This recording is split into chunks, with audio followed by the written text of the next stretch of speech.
الحمد لله نحمده ونستعينه ونستغفره ونؤمن به ونتوكل عليه ونعوذ بالله من شرور أنفسنا ومن سيئات أعمالنا من يهده الله فلا مضل له ومن يضلله فلا هادي له ونشهد أن لا إله إلا الله وحده لا شريك له ونشهد أن سيدنا وحبيبنا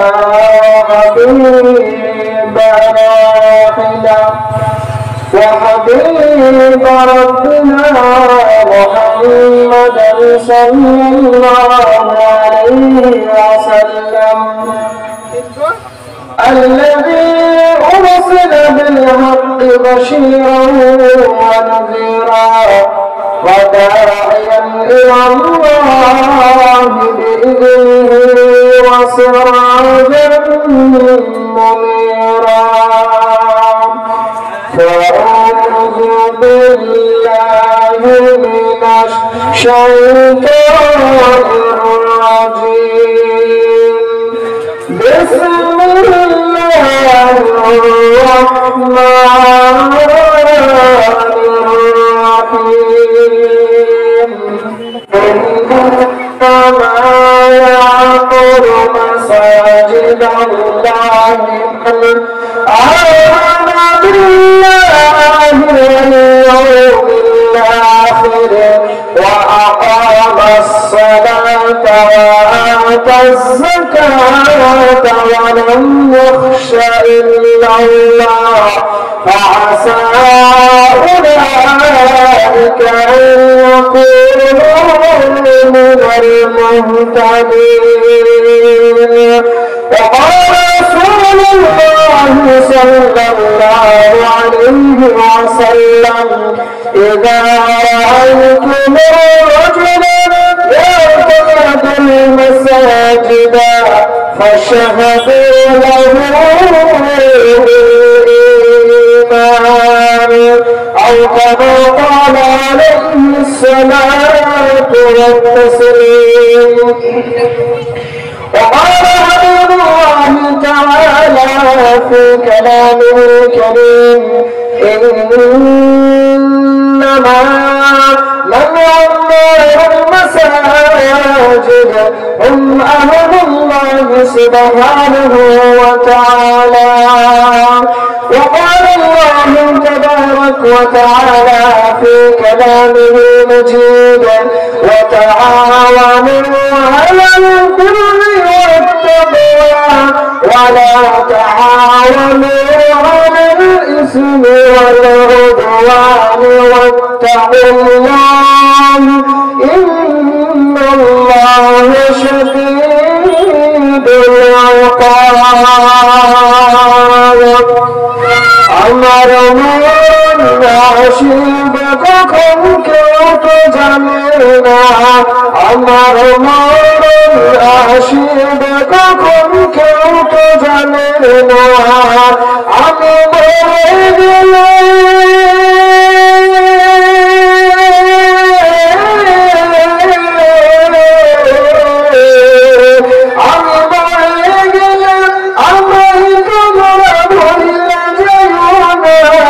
আমার মন আসিবে কখন কেউ তো জানে না, আমার মন আসিবে কখন কেউ তো জানে না।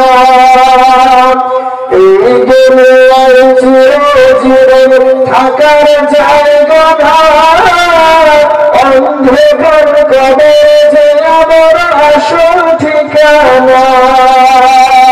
ও ভাই এই দুনিয়ায় চিরজীবন থাকার জায়গা না, অন্ধকার আমার কবর যে আমার আসল ঠিকানা সবাই রেখে চলে যাবে সঙ্গে হবে না আমার মরণ আসিবে কখন কেউ তো জানে না আমার মরণ আসিবে কখন কেউ তো জানে না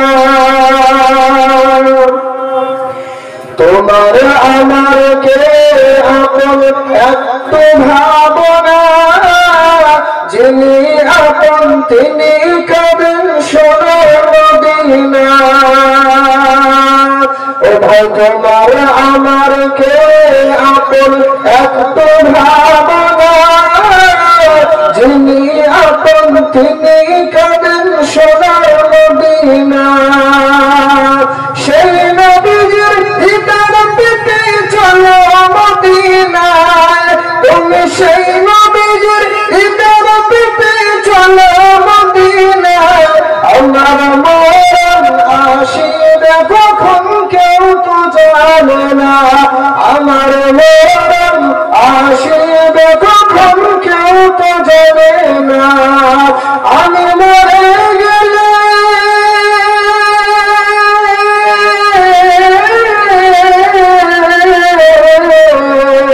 আমি চলে গেলে আমায় তোমরা ভুলে যাইও না আমার মরণ আসিবে কখন কেউ তো জানে না আমার মরণ আসিবে কখন কেউ তো জানে না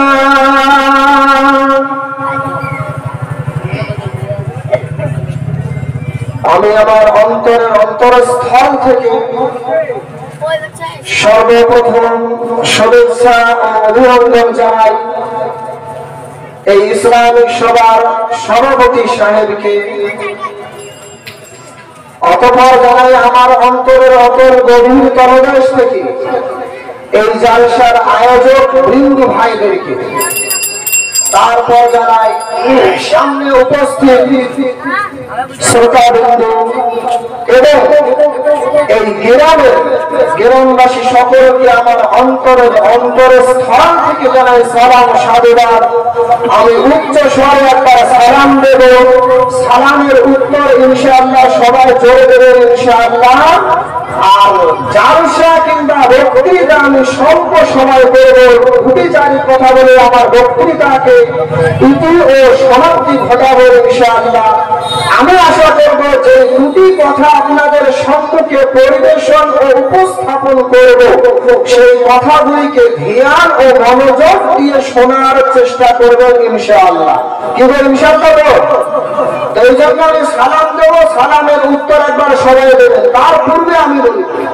যারা এদিকে দাঁড়িয়ে আছেন ভাইরা আমার দাঁড়িয়ে না থেকে পরিবেশটাকে সুন্দর বানানোর চেষ্টা করুন এইখানে দাঁড়িয়ে না থেকে সামনে বসে যান না যারা দাঁড়িয়ে আছেন পাশে কিংবা যারা মসজিদের সামনে বসে আছেন আমি তো ছোট্ট খাটো বক্তাও না আমি বক্তাও না আমি ছোট্ট খাটো একটা মানুষ কোরআন হাদিসের দু একটা কথা বলবো আসল বক্তা আমাদের মুফাসসির কোরআন হযরত মাওলানা বদরুল আলম সাহেব শরীয়ত মাদ্রাসার হেড শিক্ষক আমারও শিক্ষক আমি তার কাছে বুখারী শরীফ পড়েছি বলেন আলহামদুলিল্লাহ একবার সবাই একটু সামনে চলে আসেন তো বাবজি আমার সোনাল্লাহ সামনে আসেন আপনাদেরকে না দেখলে ওয়াজ বানাবে না সামনে আসেন সবাই যত মানুষ বসেছেন সবাই সামনে চলে আসেন আসেন সবাই একজনা বসে থাকবেন না সবাই সামনে আসেন আলহামদুলিল্লাহ সামনে বসেন ভাই আমার ইসলাম দরদি ভাইরা সামনে বসেন সামনে আলহামদুলিল্লাহ অনেক মানুষ জমা হয়ে গেছে তো বলছিলাম যেটা আমি হযরত মাওলানা বদরুল আলম সাহেবের কাছে আমি বুখারী শরীফ পড়েছি একবার সবাই বলেন আলহামদুলিল্লাহ বুখারী শরীফ আমি তার কাছে পড়েছি বুখারী শরীফের ইবারত আলহামদুলিল্লাহ হুজুরের সামনে বসে বুখারী শরীফের ইবারত আমি নিজে পড়েছি আর হুজুর আমাদেরকে পড়িয়েছেন এই জন্য দেখবেন হুজুর আমাকে খুব ভালোবাসে অনেক জায়গায় আমার নামও করেছেন, আলহামদুলিল্লাহ। আমি তার অনুদান এবং তার কৃতজ্ঞ আমার জোরার এবং শব্দের মাধ্যমে আদায় করতে পারবো না। আমি হুজুরের জন্য সর্বদা দোয়া করি, আল্লাহ তাআলা যেন তাকে দীর্ঘ আয়ু দান করে মাদ্রাসা, ইসলাম সমাজ এবং মুসলমানের খিদমতে চিরকাল লেগে থাকার তৌফিক দান করেন, বলেন আল্লাহুম্মা আমিন। এখন আমি আপনাদের সম্মুখে দুটি জায়গায় কথা বলবো, বলে আমার বক্তব্যকে শেষ করে দেব। এই জন্য এই দুইটি চারটি কথাকে ধ্যান দিয়ে শুনতে হবে। ইনশাআল্লাহ শুনবেন? আগে শুনবেন ইনশাআল্লাহ। আমি একবার সালাম দেব, সালামের উত্তর জোরে সরে দেবেন ইনশাআল্লাহ। আসসালামু আলাইকুম। আর একটু জোরে বলতে হবে, আসসালামু আলাইকুম। এবার আমি একবার তাকবীর দেব। এই তাকবীরের ধ্বনিতে যেন এই লেদাপাড়া বলে যেটা কিন্তু নিচুপাড়া, লেদাপাড়া হোক বা নিচুপাড়া হোক, যেন মুখরিত হয় ধ্বনির আল্লাহু আকবার তাকবীরের আওয়াজে, যেন প্রত্যেকটা মানুষের কানে আল্লাহু আকবার আওয়াজটা পৌঁছে যায়। ইনশাআল্লাহ আমি তাকবীর দেব, সবাই জোরে সোরে আল্লাহু আকবার বলবেন ইনশাআল্লাহ। নারে তাকবীর, নারে তাকবীর, নারে তাকবীর, আল্লাহু আকবার। إنما يعمر مساجد الله من آمن بالله واليوم الآخر وأقام الصلاة وآتى الزكاة ولم يخش إلا الله فعسى أولئك أن يكونوا من المهتدين। আজকে আমি আপনাদের সম্মুখে যে বিষয়ে কথা বলবো, সেই বিষয়টা হচ্ছে যে মসজিদ ও মাদ্রাসাকে হেফাজত করার দায়িত্ব আমাদের, ঠিক কিনা বলেন? আবার ঠিক কিনা বলেন? মসজিদ ও মাদ্রাসাকে হেফাজত, সংরক্ষণ রাখার দায়িত্ব মুসলিম সমাজে আমাদের। প্রয়োজনে যদি রক্ত দিতে হয় তো রক্ত দিয়ে মসজিদ ও মাদ্রাসাকে সংরক্ষিত রাখতে হবে।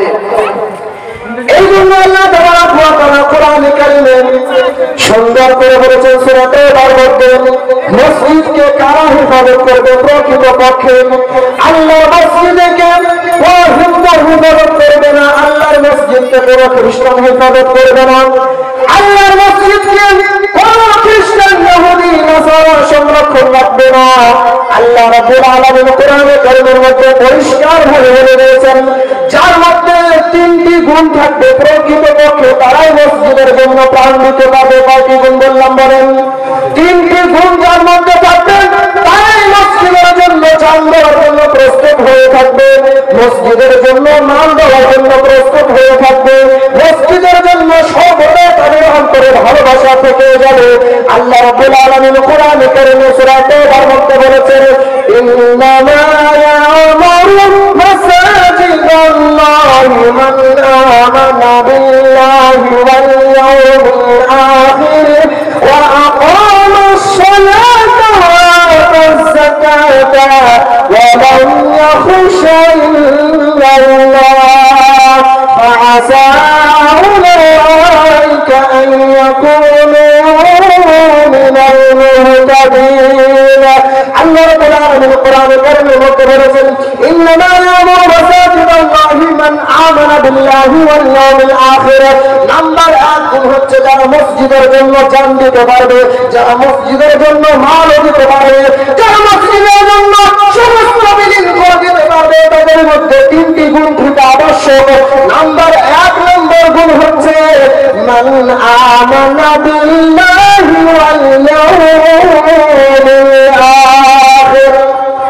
নাম্বার 1 গুণ হচ্ছে তারা আখিরাতের উপরে ঈমান আনয়ন করবে, ঠিক কিনা বলেন? বলেন ঠিক কিনা? যারা আখিরাতকে বিশ্বাস করতে পারে না, এরা আবার মসজিদকে কি করে ভালোবাসবে, ঠিক কিনা বলেন? এই জন্য 1 নম্বর গুণ হচ্ছে মান আমানা বিল্লাহি ওয়াল ইয়াউমিল আখির। নাম্বার 1 হচ্ছে আখিরাতের উপরে ঈমান আনয়ন করবে। আমি কিন্তু বায়ানের শেষে আবার এই কথাগুলো আপনাদেরকে জিজ্ঞাসা করব, কি কি বলেছিলাম আমি। নাম্বার 1 হচ্ছে আখিরাতের উপর ঈমান আনয়ন করবে। দ্বিতীয় নম্বর গুণ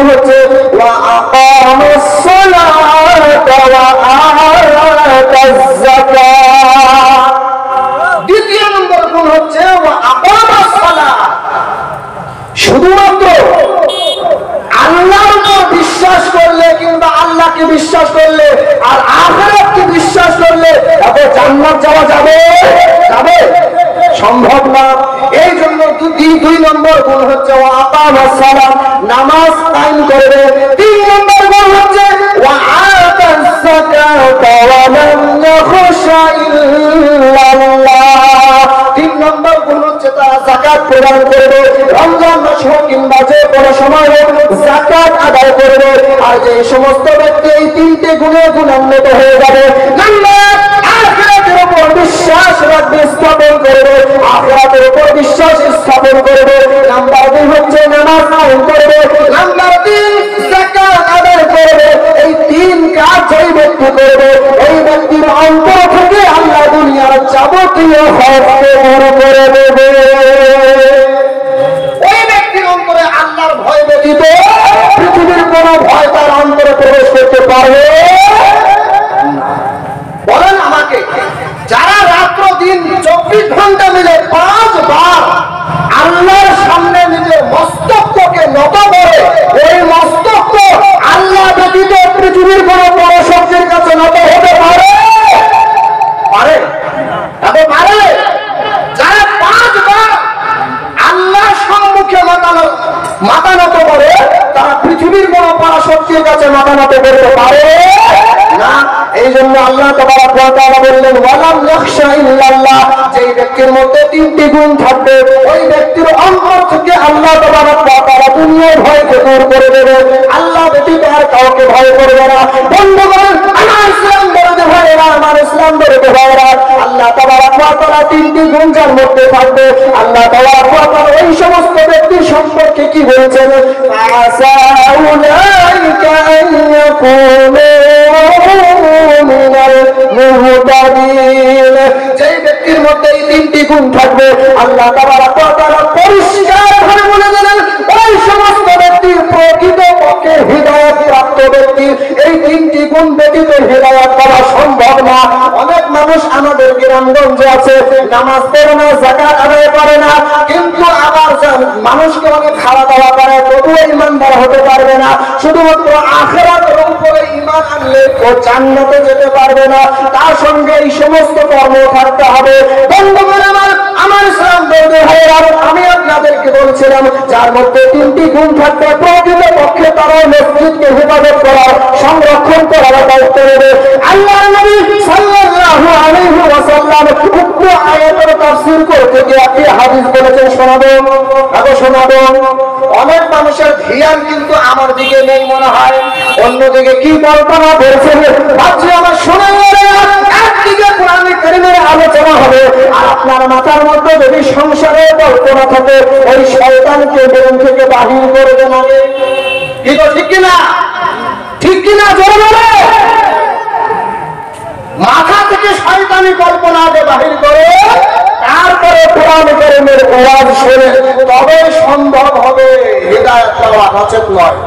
আল্লাহর নবী সাল্লাল্লাহু আলাইহি ওয়াসাল্লাম যার মধ্যে এই 3টি গুণ থাকবে, বিশ্ব নবী সাল্লাল্লাহু আলাইহি ওয়াসাল্লাম উক্ত আয়াতের তাফসীর করতে গিয়ে একটি হাদিস বলেছেন। হাদিসটা রয়েছে মুসনাদে আহমদ ইবনে হাম্বল শরীফে। বিশ্ব নবী সাল্লাল্লাহু আলাইহি ওয়াসাল্লাম পবিত্র জবানে বলেছেন, আন সাঈদ বিল খুদরি রাদিয়াল্লাহু তাআলা আনহু ক্বালা ক্বালা রাসূলুল্লাহ সাল্লাল্লাহু আলাইহি ওয়াসাল্লাম ইযা রাআইতুমুর রাজুলা ইয়াতাদুল মাসাজিদা ফাশহাদু লাহু বিল ঈমান। বিশ্বনবী মুহাম্মদুর রাসূলুল্লাহ সাল্লাল্লাহু আলাইহি ওয়াসাল্লাম পবিত্র সুরার জবানে বলেছেন, ও আমার সাহাবায়ে কিরাম, ইযা রাআইতুমুর রাজুলা, যখন তোমরা কোন মানুষকে দেখবে, ইয়াতাদুল মাসাজিদা, ইয়াতাদুল মাসাজিদা শব্দের দিকে আপনারা ভালো করে লক্ষ্য দিবেন।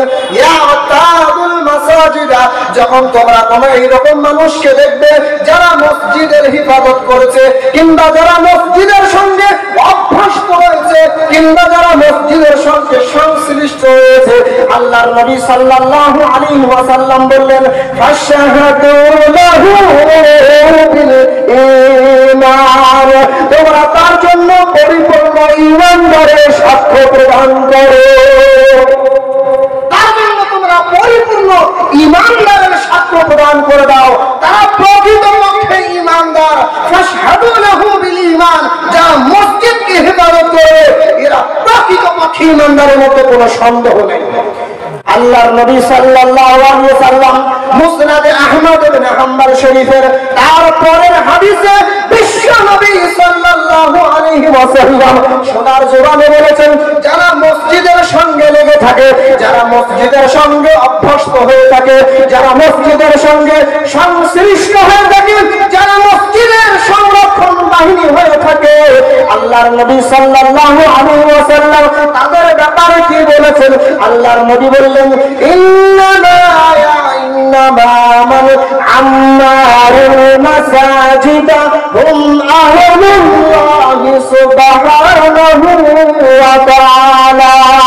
আল্লাহ তাবারাক ওয়া তাআলার নবী মুহাম্মদ রাসূলুল্লাহ সাল্লাল্লাহু আলাইহি ওয়াসাল্লাম বললেন, যারা মসজিদকে তামির করে, কিংবা যারা মসজিদ বানায়, যারা মসজিদের সংরক্ষণ করে, এরা প্রকৃত পক্ষে হচ্ছে আল্লাহর খানদান, আল্লাহর পরিবার। আল্লাহর পরিবার হওয়া কি চারটেখানি কথা গো? এখন চারটেখানি কথা। আপনি যদি দুনিয়াতে একবার যদি নরেন্দ্র মোদী বলে দেয় যে মুসা আমার পরিবারের মধ্যে ওকে কেউ ক্ষতি করবে না, ওই মুসাকে কেউ হাত লাগাতে পারবে? এখন পারবে? কথা বলেন, পারবে? পারবেন। আল্লাহ নিজেই বলছেন, যারা মসজিদকে হেফাজত করে, যারা মসজিদের সংরক্ষণ বাহিনী হয়ে থাকে, ওরা হচ্ছে আমার পরিবার, ওদের গায়ে তোমরা হাত দিয়ে না। বলেন সুবহানাল্লাহ। আল্লাহর নবী সাল্লাল্লাহু আলাইহি ওয়াসাল্লাম বললেন, বাপজি আমার সোনাল্লাহরা, আমার ইসলাম বলেন ভাইরা, শুধুমাত্র তাই নয়, যারা মসজিদের সঙ্গে সংশ্লিষ্ট হয়ে থাকবে, যারা মসজিদের সঙ্গে অভ্যস্ত হয়ে থাকবে, যাদের ভালোবাসা, যাদের অন্তর মসজিদের সঙ্গে লেগে থাকবে, আল্লাহ তাবারাক ওয়া তাআলা কিয়ামতের ময়দানে আরশে আজিমের নিচে তাদের স্থান দান করবেন। বলেন সুবহানাল্লাহ। আল্লাহর নবী সাল্লাল্লাহু আলাইহি ওয়াসাল্লাম বুখারী শরীফের হাদিসের মধ্যে বলেছেন, সাবাতুন ইউযিল্লুহুল্লাহু ফি যিল্লিহি ইয়াওমা লা যিল্লা ইল্লা যিল্লুহু, আল-ইমামুল আদিল ওয়া শাবুন নাশআ ফি ইবাদাতি রাব্বিহি, ওয়া রাজুলুন قلبه معلق بالمساجد، ورجل تحبى في الله اجتمع عليه وتفرق عليه، ورجل دعته امرأة ذات منصب وجمال فقال إني أخاف الله، ورجل تصدق بصدقة فأخفاها حتى لا تعلم شماله ما تنفق يمينه، ورجل ذكر الله خاليا ففاضت عيناه। গোটা হাদিস আমি আপনাদের সম্মুখে শুনিয়ে দিলাম। আল্লাহর নবী সাল্লাল্লাহু আলাইহি ওয়াসাল্লাম পবিত্র জবানের মধ্যে বলেছেন, যেই সমস্ত ব্যক্তি মসজিদের সংরক্ষণ বাহিনী হয়ে থাকবে, যারা মসজিদের খিদমতের মধ্যে থাকবে, যাদের অন্তর মসজিদের সঙ্গে লেগে থাকবে, মসজিদের খিদমতের সঙ্গে লেগে থাকবে, তাদেরকে আল্লাহ তাবারাক ওয়া তাআলা কিয়ামতের ময়দানে আরশে আজিমের নিচে স্থান দান করবেন। সাত ব্যক্তিকে কিয়ামতের ময়দানে আল্লাহ তাবারাক ওয়া তাআলা আরশে আজিমের নিচে স্থান দান করবেন। নাম্বার 1 হচ্ছে ন্যায়পরায়ণ বাদশা, নাম্বার 2 হচ্ছে ওয়াশাবুন নাশআ ফি ইবাদাতি রাব্বি, নাম্বার 2 হচ্ছে ওই যুবক, যে যুবক আমার আল্লাহর ইবাদতের মাধ্যমে নিজের যৌবন কালটা কাটিয়ে দেয়। কিন্তু বর্তমান আজকের সমাজে, আজকের সময় আমার যুবক ভাইরা যুবক সময়টা কিংবা যৌবন সময়টা মোবাইলের মধ্যে কাটিয়ে দেয়, আর বার্ধক্য সময়টা আল্লাহকে দেয়। ঠিক না গো? ঠিক না? যৌবন কালটা মোবাইলে দেয়, আর বার্ধক্য সময়টা আল্লাহকে দেয়। এখন ঠিক কিনা বলে?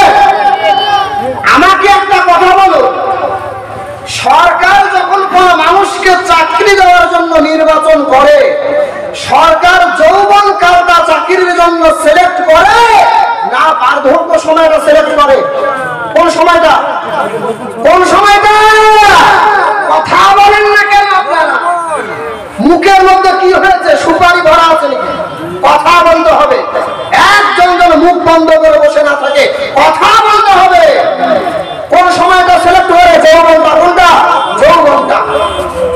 সরকার, দুনিয়ার সরকার যদি বেটা তোমার যৌবন কাল ব্যতীত বার্ধক্য সময়ের কোন দাম না দেয়, তো আল্লাহকে তুমি যৌবন কাল না দিয়ে বার্ধক্য কাল কিংবা সময়টা যদি আল্লাহকে তুমি দাও, আল্লাহর কোন টাকা বললো তোমার ওই সময়টা নিয়ে জান্নাত দেবে তোমাকে? আল্লাহ কি এতই টাকা পড়েছে? এখন ঠিক কিনা বলেন? বর্তমান সময় এই আমার যুবক ভাইয়েরা, আমার যুবক ভাইদেরকে আমি বিশেষ ভাবে বলি, আমার ভাই, তুমি যদি যৌবন কালকে আল্লাহ রাস্তায় ব্যয় করে দিতে পারো, আল্লাহ তাবারক ওয়া তাআলা নিজের আরশে আযীমের নিচে তোমার স্থান দান করবেন। বলেন সুবহানাল্লাহ। নাম্বার 2 হচ্ছে যে যুবক যৌবন কালটা আল্লাহর রাস্তায় ব্যয় করে দেয়। নাম্বার 3 হচ্ছে ওয়ারাজুলুন কলবুহু মুআল্লাকুন বিল মাসাজিদ। ওই সমস্ত মানুষকে আল্লাহ তাবারক ওয়া তাআলা কিয়ামতের ময়দানে আরশে আযীমের নিচে ছায়া দান করবেন। যেই সমস্ত মানুষের অন্তরটা সর্বদাই মসজিদের সঙ্গে লেগে থাকে, যাদের অন্তরটা সর্বদাই মসজিদকে ভালোবেসে থাকে, যাদের অন্তরটা সর্বদাই মসজিদের সঙ্গে সংশ্লিষ্ট হয়ে থাকে, অভ্যস্ত হয়ে থাকে, অর্থাৎ যাদের অন্তরটা মসজিদের সঙ্গে ভালোবাসা লেগে আছে, এই সমস্ত ব্যক্তিকে আল্লাহ তাবারক ওয়া তাআলা কিয়ামতের ময়দানে আরশে আযীমের নিচে স্থান দান করবেন। আর নাম্বার 6 নম্বরে আমি চলে গেলাম, অত সময় লম্বা হাদিস আমি শোনাতে পারবো না। 6 নম্বর যেই ব্যক্তিকে আল্লাহ তাবারক ওয়া তাআলা আরশে আযীমের নিচে স্থান দান করবেন, তার মধ্যে 6 নম্বর হচ্ছে ওয়ারাজুলুন তাসাদদাকা বিসাদাকাতিন ফাআখফাহা হাত্তা লা তা'লামা শিমালুহু মা তুনফিকু ইয়ামিনুহু। ওই সমস্ত মানুষকে যারা আল্লাহর রাস্তায় দান করে গোপনে গোপনে, এই সমস্ত ব্যক্তিকে আল্লাহ তাবারক ওয়া তাআলা আরশে আযীমের ছায়া দান করবে। এদেরকে আল্লাহ ছায়া দান করবেন যারা গোপনে গোপনে আল্লাহকে দেয়, যারা গোপনে গোপনে মসজিদে দিল, গোপনে গোপনে মাদ্রাসায় দিল। প্রকাশ্যে দানের তুলনায় গোপনে দান ক্ষেত্র সময় বিশেষ ফজিলত রাখে, তবে প্রকাশ্য দানও ক্ষেত্র সময় বিশেষ অনেক ফজিলত রাখে। অন্তরে থাকতে হবে যে আমি উৎসাহিতর জন্য দান করে দিচ্ছি। ঠিক কিনা বলেন? ঠিক কিনা? এই জন্য যেই জায়গায় যেই ভাবে দান করা উত্তম, সেখানে সেই ভাবেই দিতে হবে। তবে গোপনে দান সম্পর্কে বিশ্বনবী বলেছে এরা আল্লাহর ছায়ায় স্থান পাবে। এই জন্য কবি বলেন, আরবিতে কবি বলেন, আল্লাকা সিররুন ইনদাল্লাহ বাইনাকা আনতা ওয়া বাইনাল্লাহ আল্লাকা সাদাকাতুন তাখফা লা ইয়ালামুহা ইল্লাল্লাহ।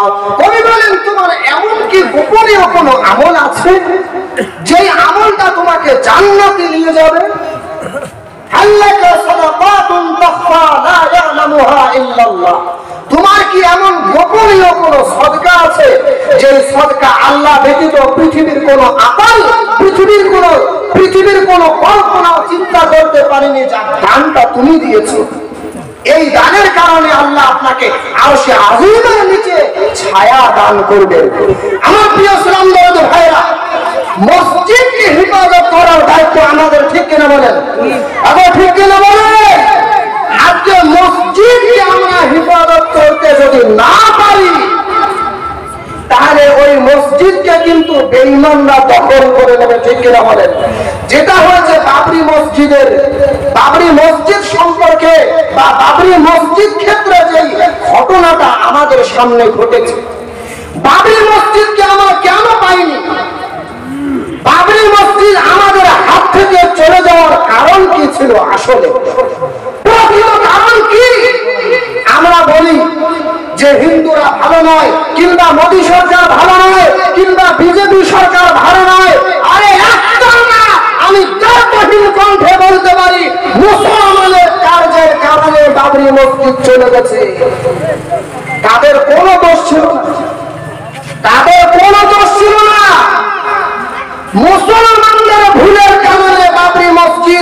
মুসলমানের হাত থেকে চলে গেছে।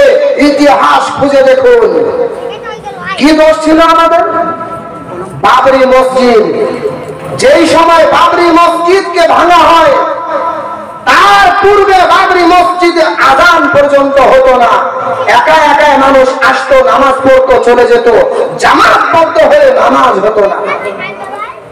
আমাকে একটি কথা ভালো করে চিৎকার মেরে উত্তর দেবেন, যেই জায়গার মধ্যে শত শত মুসল্লি দিন রাত মিলে 5 বার জামাতবদ্ধ হয়ে যদি নামাজ পড়ে, এই জায়গার মধ্যে হিন্দুত্ববাদীর পা ফেলা তো দূরের কথা, হিন্দুত্ববাদী ওই জায়গাকে বিরাজ করার কল্পনা করতে পারবে না। বলেন ঠিক কিনা?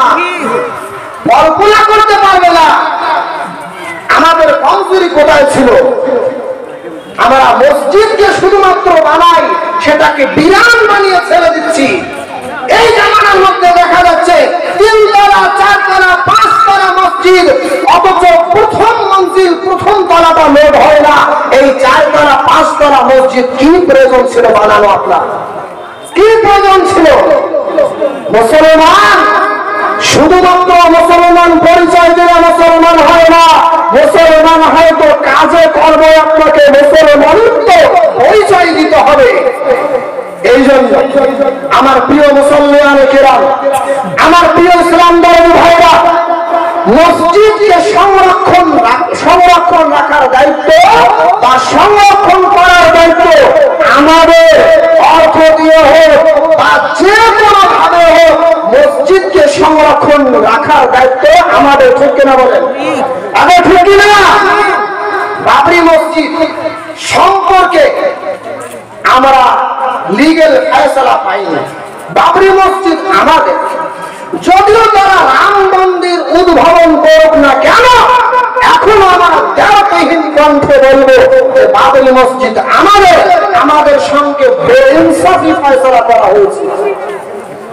সুপ্রিম কোর্টের রায় আজ পর্যন্ত লিপিবদ্ধ হয়ে আছে যে বাবরি মসজিদ সেটা আসলে মন্দির ভেঙে মসজিদ বানানো হয়নি, সেটা প্রকৃতপক্ষে বাদশাহ বাবর ওইটাকে মসজিদ রূপে বানিয়েছিল। সেটা পূর্বে কোনোদিন মন্দির ছিল না, মসজিদে ছিল। এই জন্য আমি তাদেরকে বলবো, আপনারা যতই মন্দির বানান না কেন, আমাদের বিশ্বাস থাকবে ওই জায়গায় মসজিদ ছিল। তো কিয়ামতের সকাল পর্যন্ত আমরা ওই জায়গাটাকে বাবরি মসজিদ বলে স্মরণ রাখবেন ইনশাআল্লাহ। ইনশাআল্লাহ কে কে ওই জায়গায় বাবরি মসজিদ হিসেবে কিয়ামতের সকাল পর্যন্ত নিজের সন্তানদেরকে যেন স্মরণ করিয়ে দিতে পারেন যে ওইখানে মসজিদ ছিল। আমাদের শক্তি না থাকার কারণে, আমাদের পাওয়ার না থাকার কারণে তারা জোর মূলক ভাবে মসজিদকে ভেঙে মন্দির বানিয়েছেন। হাত তুলে একবার, হাত তুলে দেখান যে সেটা মসজিদ ছিল আমাদের থাকবে ইনশাআল্লাহ। আজকে আমাদের শক্তি নেই, আমাদের সঙ্গে অন্যায় অবিচার জুলুম। এই তো 2 দিন আগে একটি খবর শুনেছেন, মুফতি সালমান আজহারিকে গ্রেফতার করেছে। শুনেছেন? কে কে শুনেছেন? হাত তোলেন দেখি। মুফতি সালমান আজহারিকে গ্রেফতার করার কারণ কি ছিল? কি কারণ ছিল? তিনি কেবলমাত্র একটি কথা বলেছেন যে হে বিজেপি সরকার কিংবা হে সময়কালীন সরকার, আজকে তোমাদের শক্তি আছে তো মুসলমানের উপরে নির্যাতনের বুলডোজার তোমরা চালিয়ে দিচ্ছ। মনে রাখবে, সময় চিরকাল একটা মানুষের হাতে থাকে না, সময়ের পরিবর্তন ঘটে। ঠিক কিনা বলে? যেই সময় সময়ের পরিবর্তন ঘটবে ওই সময় মুসলমান দেখিয়ে দেবে এই মুসলমান আসলে কোন জাতি থেকে তৈরি হয়েছে। শুধুমাত্র এই কথাটা উর্দু ভাষায় বলেছে, এইটা হয়ে গেল আমাদের অন্যায়। তাকে গ্রেফতার করে দিল, গুজরাট পুলিশ তাকে গ্রেফতার করে নিল। কেন? আমরা কি বলতে পারবো না আমাদের স্বাধীনতার কথা? এই জন্য মুসলমান আমাদেরকে খুব চৌকান্ন হতে হবে, আমাদেরকে ভেবে চিন্তে কদম সামনে রাখতে হবে। কারণ পৃথিবীর পরাশক্তি কোন জাতিকে ধ্বংস করতে চায় না, কেবলমাত্র মুসলিম জাতিকে ধ্বংস করতে চায়। তারা ভালোভাবে জানে যে এই মুসলিম জাতিকে যদি আমরা মুসলিম জাতি গোটা ভারতবর্ষ মিলে আমাদের উপরে এরা হুকুম চালাবে, এরা ভালো করে জানে। এই জন্য তারা আমাদের উপর টার্গেট। অথচ আমাদের থেকেও কম এই দেশের মধ্যে বাস করে খ্রিস্টান, তাদের উপর দেখেছেন কোনদিন অ্যাটাক হয়েছে? দেখেছেন কোনদিন অ্যাটাক হয়েছে? কোনদিন না। আমাদের থেকে 13 গুণ কম এই দেশে বাস করে খ্রিস্টান, তাদের বিরুদ্ধে একটা কথাও কোনদিন বলে না কেউ।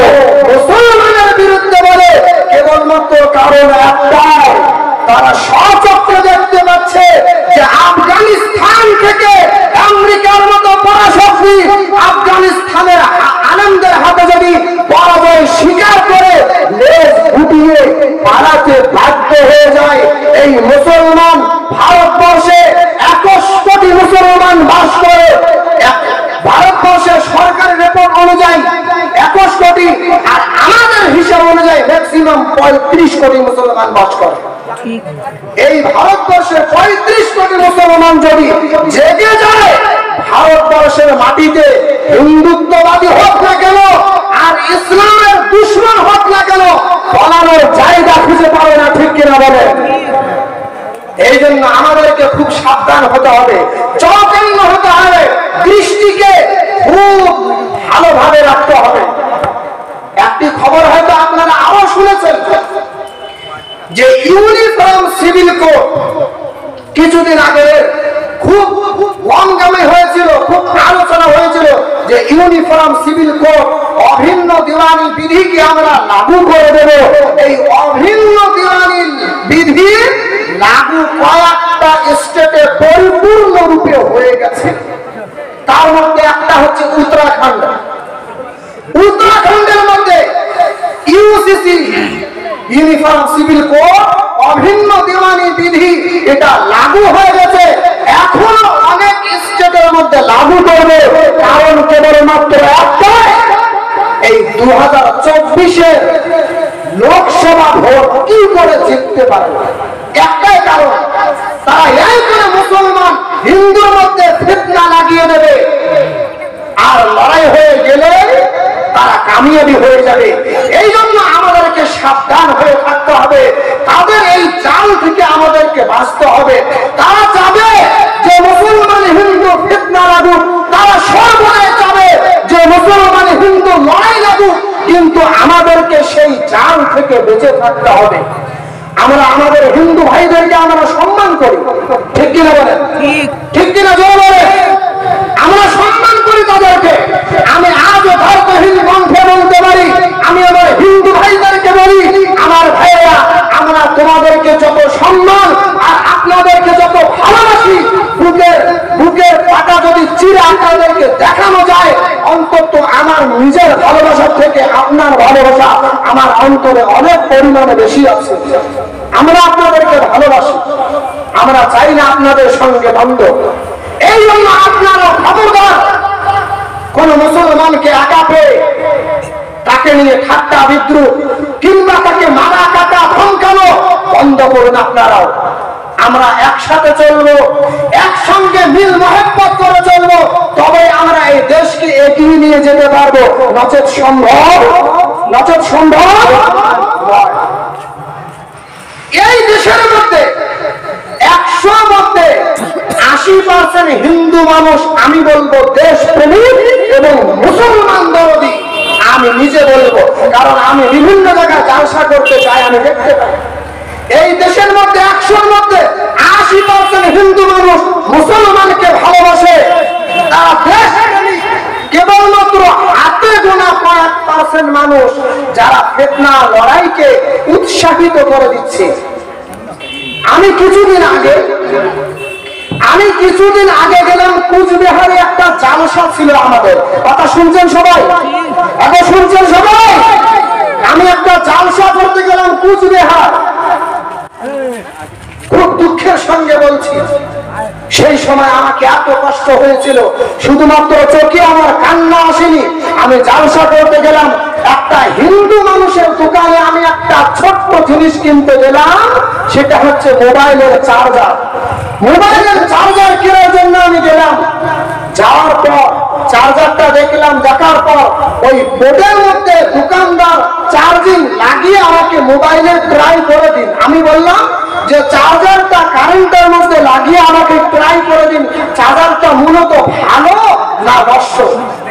চার্জারটা সে বোর্ডের মধ্যে লাগালো, লাগার পর 2 মিনিট আমি দেখলাম যে 2 মিনিট দাঁড়ান, আমি দেখবো চার্জ ওঠে কিনা। যদি না ওঠে তাহলে নিয়ে কোনো লাভ নেই, আর যদি ভালো তাহলে আমি নিয়ে নেব। ফলে 2 মিনিট পর দেখলাম চার্জ আমার মোবাইলে হচ্ছে না। আমি বললাম ভাই চার্জ তো হচ্ছে না, এই চার্জার আমি নিতে পারবো না। আমাকে শোনেন, ভালো করে শোনেন আমার মুসলমান ভাইরা, এই মুসলমানের মধ্যে সব থেকে একটা নিকৃষ্ট গুণ হচ্ছে এরা স্বল্প সময় ইতিহাসের কথাকে ভুলে যায়। ইতিহাসের কথাকে এরা ভুলে যায়। ওই দোকানদারকে আমি বললাম আমি চার্জারটা নিতে পারবো না, কারণ চার্জারটা নষ্ট। চার্জারটা হাতে দেওয়ার পর আমাকে বলল 1 মিনিট 2 মিনিট চার্জ দিয়েছি, এই জন্য আমাকে 30 টাকা দিতে হবে। আমি বললাম কেন? আমি তো চার্জার আপনার ট্রাই করে তবেই নেব। সে বলল না 30 টাকা নেব, না হলে দোকান থেকে বের হতে দেব না। ওই দোকানদার ছিল হিন্দু, কুচবিহার স্টেশনের পাশে। আমি বললাম এটা কি রকম কথা, কেন আপনাকে পয়সা দেব আমি? যদি আমি চার্জারটা ভালো থাকতো আর না নিতাম তাহলে একটা কথা ছিল, চার্জার তো আপনার নষ্ট খারাপ। সে আমাকে খিস্তি ও খারাপ ভাষায় গালি দিতে শুরু করল, খারাপ ভাষায়, সেগুলো মুখে আনতে পারবো না, মা বোন সহ। আর যেরকম সাধারণ ভাষায় বলে কাঠমোল্লা, এইরকম নিকৃষ্ট ভাষায় যে মুসলমানরা সব থেকে বেশি হারামি হয়, মুসলমানরা শুয়োরের মতো কুকুরের মতো, এইরকম নিকৃষ্ট ভাষায় এত গালি দিল। আমি তাকে একটা কথা বলতে পারলাম না, তাকে 30 খান টাকা বাহির করে আমি দেখলাম যে ওই জায়গার মধ্যে যদি আমি তর্কের মধ্যে আমি যদি লেগে যাই বা তর্কের মধ্যে যদি আমি জড়িত হয়ে যাই তাহলে লড়াই হয়ে যাবে, ঠিক কিনা? আমি 30 টাকা দেওয়ার পর তার সঙ্গে কথা না বলে স্টেশনে চলে আসলাম। আর সে আমার পিছনে পিছনে হিন্দুদেরকে বলছে ওই দেখো কাঠমোল্লা চলে যাচ্ছে, এদেরকে খারাপ শব্দ ব্যবহার করে বলল যে এদেরকে জুতো দিয়ে মারা দরকার। আমার সেই সময় চোখ থেকে শুধুমাত্র কান্না আসেনি, অন্তরের চোখ কত যে পানি ঝরিয়েছে আমি নিজে বলতে পারবো। যদি আমার এই চোখ না কেঁদে থাকে, যদিও আমার এই চোখ কান্না করে, কিন্তু অন্তরের চোখ আমার কান্না করেছে। এই দেশকে আমরা স্বাধীন করেছি, এই দেশকে স্বাধীন করার জন্য আমার বাপ দাদা যত রক্ত দিয়েছে আমি দর্পহীন কণ্ঠে বলতে পারি পৃথিবীর কোন জাতি, পৃথিবীর কোন জাতি আর পৃথিবীর এই ভারতবর্ষের মধ্যে কোন জাতি, কোন ধর্ম, কোন বর্ণ অত রক্ত দেয়নি যত এই দেশকে স্বাধীন করার জন্য আমার আকাবিরগণ রক্ত দিয়েছে। সেই দেশের মধ্যে আমাদের কোনো স্থান নেই। এই জন্য আমার ইসলাম দরদি ভাইরা, আমি আর বক্তৃতাকে লম্বা করব না। হুজুর চলে এসেছেন, তিনাকে বসিয়ে রেখে একটা কথা বলা মানেই এটা বেয়াদবি। এই জন্য আমি আর একটা কথা বলবো না। এই ঘটনাটা শোনালাম কারণ কেবলমাত্র একটাই, যে আমাদেরকে সজাগ হয়ে থাকতে হবে, আমাদেরকে প্রত্যেকটা পা ফেলতে হবে, তো হিসাব করে ফেলতে হবে। আমাদেরকে এমন জায়গায় জড়িত রাখা যাবে না যেই জায়গায় গেলে কিংবা যেই কর্ম করলে হিন্দু মুসলমানের মধ্যে ফিতনা ফাসাদ সৃষ্টি হয়ে যাবে। এই সমস্ত জায়গা থেকে আমাদেরকে দূরে থাকতে হবে। সুতরাং আমি পূর্বে একটি কথা বলেছিলাম যে মসজিদকে হেফাজত করার দায়িত্ব এটা মুসলমানদের। মসজিদকে হেফাজত কোন হিন্দু এসে করবে না, মসজিদকে হেফাজত কোন খ্রিস্টান এসে করবে না। আমি মসজিদ বানিয়েছি তো তাকে হেফাজত করার দায়িত্ব আমার, ঠিক কিনা বলেন? এই জন্য মসজিদকে আমরা হেফাজত করব আর মসজিদকে আমরাই আবাদ রাখবো ইনশাআল্লাহ। কেননা মসজিদ আমি বানালাম আর মসজিদকে যদি আমি আবাদ না করি তাহলে এটা বড় অন্যায় হয়ে যাবে এবং বড় গুনাহ হয়ে যাবে। আমি লাস্টে একটি হাদিস বলে হাদিসের তর্জমা করে বক্তৃতা শেষ করে দেব। আল্লাহর নবী সাল্লাল্লাহু আলাইহি ওয়াসাল্লাম পবিত্র জুবানের মধ্যে বলেছেন, মান বানা মসজিদান বানাল্লাহু লাহু বাইতান ফিল জান্নাহ। যেই ব্যক্তি মসজিদ বানালো, যেই ব্যক্তি মসজিদের কাজ করলো, আল্লাহ তাবারক ওয়া তাআলা তার জন্য জান্নাতে জান্নাত বানিয়ে দেবেন। বলেন সুবহানাল্লাহ। জান্নাতের মধ্যে তার জন্য ঘর বানিয়ে দেবেন। এই জন্য আমি একজন ব্যক্তিকে দেখতে পারি কেবলমাত্র ৫,০০০ টাকা দেবেন মসজিদের জন্য। একজন ব্যক্তি নেই, একজন ব্যক্তি মাত্র ৫,০০০ টাকা দিয়ে বলবে এই মসজিদকে আমি বানানোর জন্য বা মসজিদকে আমি হেফাজতের জন্য ৫,০০০ দিলাম। নেই একজন?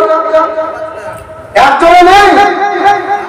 আল্লাহু আকবার। ১,০০০ বলেন, ৫টা লোক ১,০০০ করে বলেন, তাড়াতাড়ি তাড়াতাড়ি বলেন, ৫টা লোক ১,০০০ করে তাড়াতাড়ি বলেন, সময় নেই। হুজুর শুরু করবেন বক্তব্য।